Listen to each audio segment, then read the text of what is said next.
শনিবার জন্মাষ্টমীর দিন ঘরের পুজো সব কাজ সেরে সন্ধেবেলা চলে গেছিলাম একটু মন্দির দর্শনে।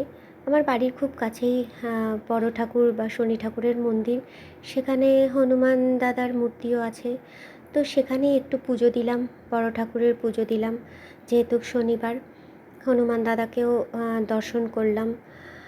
তো কালী মা, বড় ঠাকুর, হনুমান দাদা সবাইকে দর্শন করে চলে আসলাম আমারই পাড়ায় দুটো দিদির বাড়িতে, জয়া বিশ্বাস দিদি আর শম্পা চ্যাটার্জি দিদি।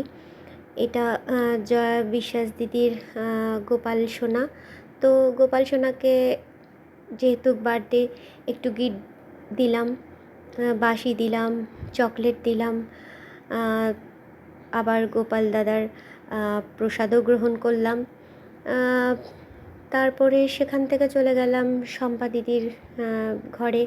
সেখানে শম্পা দিদির গোপাল সোনাকে চকলেট দিলাম, বাঁশি দিলাম, ওনার কৃষ্ণ ঠাকুরকেও বাঁশি দিলাম। জয়া দিদির কৃষ্ণ ঠাকুরকেও বাঁশি দিয়েছি, গোপাল দাদাকে দেবো আর কৃষ্ণ ঠাকুরকে দেবো না তা তো হয় না। তো সব মিলিয়ে মোটামুটি দিনটা খুব ভালোই কাটলো, খুব আনন্দেই কাটলো, মনটা খুব ভালো লাগছে। সবাইকে এইভাবে দর্শন করলাম। তো তোমাদের কেমন কাটলো দিনটা? আমার তো খুব ভালোই কেটেছে। আজকের মতন এতটুকুনি।